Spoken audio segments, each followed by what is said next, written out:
Hey guys, welcome back to another video. My name is Justin Owens. I'm a worship leader and songwriter here in Nashville, Tennessee. And today we are going to take a look at the song God of Revival by Bethel Music. And I'm excited to show you how to play it. And that's what we're going to do today. I'm going to teach you how to play it.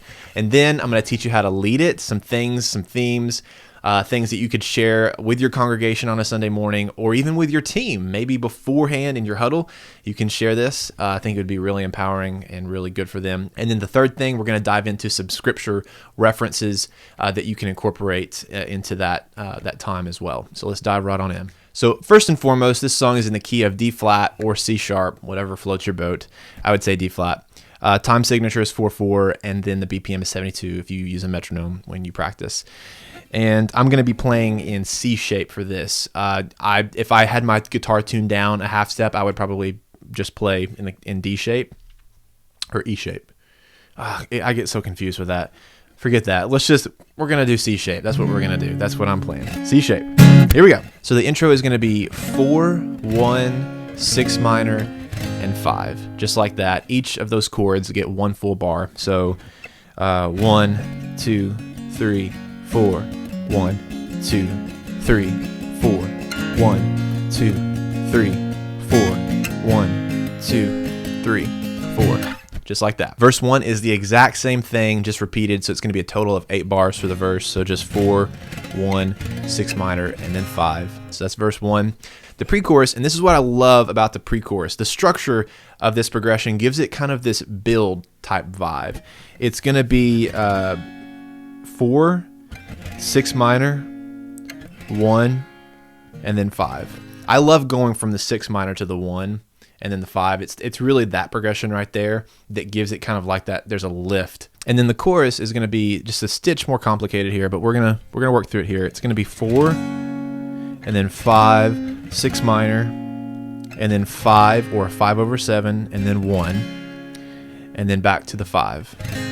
Just like that. So the count would be like this. That 5, here, I'll just show it to you. So it's going to be 1, 2, 3, 4, 1, 2, 3, 4, 1, 2, 3, 4, 1, 2, 3, 4. Just like that. So basically the fives, or there's a couple of 5s there. They're basically walk-up chords.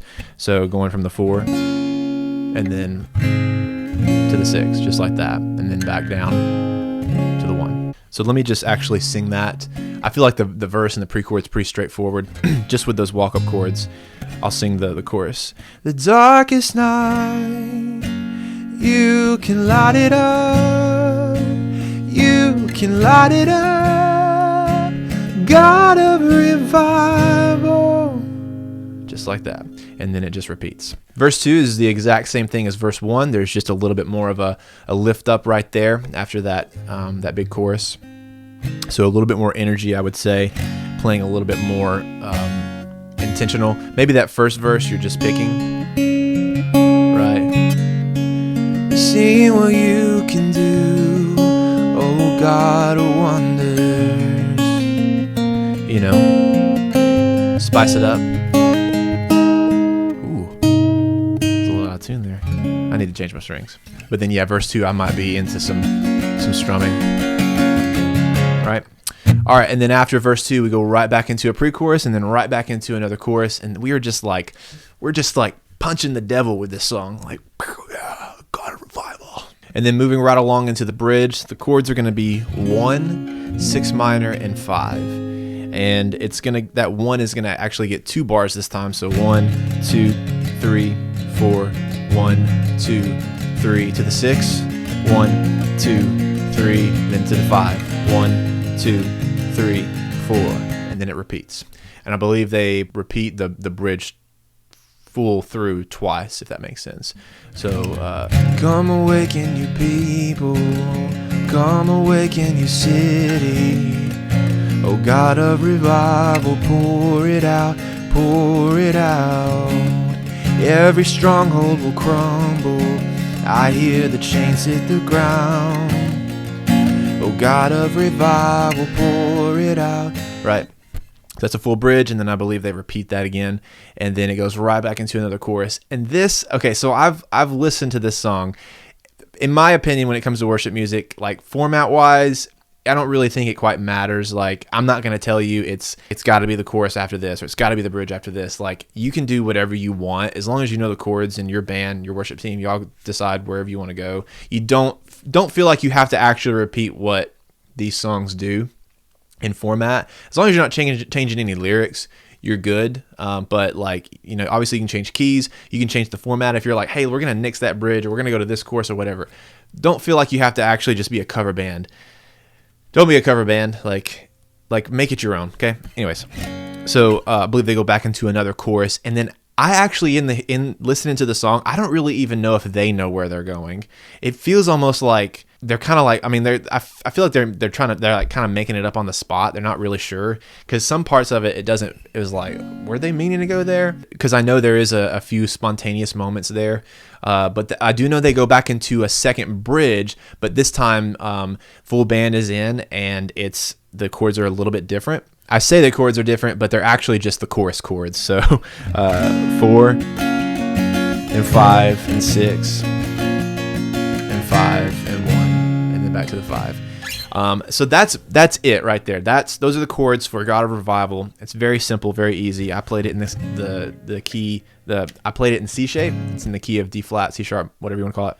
All right, so moving right along into the next portion of this video, I want to talk about how to lead it. So this song is called God of Revival. So there's an understanding that God is the one that has the ability to revive us. He's the one that has the ability to awaken us, to awaken our soul or our hearts, our minds, our spirits, to awaken it to Him, to an understanding and a recognition, an acceptance of Him, of who He is, His presence, and what all of this is about. I think to narrow it down and to share it, maybe as you're leading this song, I would share that revival doesn't have to be, sometime in October on Sunday, Monday, Tuesday, and Wednesday night, and we got a guest speaker and a guest preacher, and it's gonna get lit, and like we're gonna go crazy, and like everybody's gonna get saved, like people are going to be getting baptized, and just like people are going to be like packing their bags and going to Africa and stuff. Like, that's the picture that I have, because I saw that. Revival doesn't have to be specifically only that.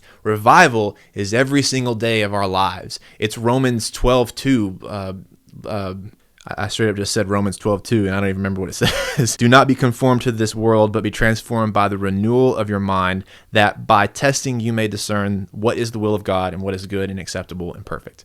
So making sure that daily you're renewing your mind, that is revival each and every day, being transformed by the renewal of your mind, by being in the Word, being in prayer. Maybe you're encouraging your church to get in that headspace. Even in this moment, like, let's get in the headspace of revival is not in October. It's right this second. It's right now. It's right where you're standing in this very moment. So I would encourage your church with that. I would, even with your worship team, maybe before your huddle, you gather up and you ask them, hey, like, what is it that God is showing you and doing in your life this week that shows you that He loves you, or that shows you that He wants to have a relationship with you, or reveals something about His nature or His character traits in a recent event or scenario, or whatever the case may be. And then you begin to stir that atmosphere with those questions and get people on the same page that, hey, revival is now, and we can experience this right this second. So yeah, that's kind of how I would lead it potentially. The third thing, let's dive into scripture. I did just share Romans 12:2. I didn't think of that one beforehand, but that is one that you could potentially share.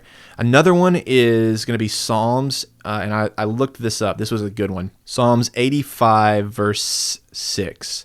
But I'm actually going to read the whole thing, up to that at least. It says in verse 1, Lord, you were favorable to your land. You restored the fortunes of Jacob. You forgave the iniquity of your people, and you covered all of their sin. You withdrew all of your wrath, and you turned from your hot anger. Whew. Jeez. And then it says in verse 4, restore us again, O God of our salvation, and put away your indignation towards us. Will you be angry with us forever? Will you prolong your anger to all generations? Will you not revive us again, that your people may rejoice in you? And then verse 7, show us your steadfast love, O Lord, and grant us salvation. That's revival. Verse 7, show us your steadfast love, O Lord, and grant us salvation. Show us your steadfast love, God, and give us salvation. We need it. We want it. We recognize we are nothing without it. Both salvation and love, and those two are right there. Let that verse be the driving force for this song on a Sunday morning. Awaken, revive in us the zeal, the youth of our salvation. Even like remember the first time when you got saved, and like you remember being on fire for God, or you remember there was new vision, a new revelation in your life of what God had in store for you. Lord, revive that back into us. Give that back to us today. This is who you are. You are the God of revival. And the verses, man, they tell it all. We've seen what you can do, O God of wonders. Your power has no end. The things you've done before in greater measure, you will do again. And I love the bridge as well. Come awaken your people. This is a command through a song. Come awaken your people. Come awaken my people. Come awaken your city. Come awaken this city. Come awaken Nashville, Los Angeles, New York, Orlando, wherever you are, Podunk, Arkansas, like awaken in your heart, in your spirit, in your soul and mind to the truth of who God is and what he wants to do in your life. Guys, this video is going like way over what it should, so I apologize for that. But I hope that this was informative and helpful, and I hope that you can take this as you go and lead this song in your next service, and that you're equipped and empowered and ready to be able to breathe life into your congregation, into your people. Thanks for watching. If you enjoyed this video, make sure you like it. Also subscribe, comment down below. Let me know what you think about this song. Let me know, what are some other scripture verses that you might want to share, or some other ideas of how you could present this song to your people. I would love to hear that. And maybe whenever I get to lead it, if I get to lead it eventually, I could use that as well. So thanks for watching. We'll see you in the next video.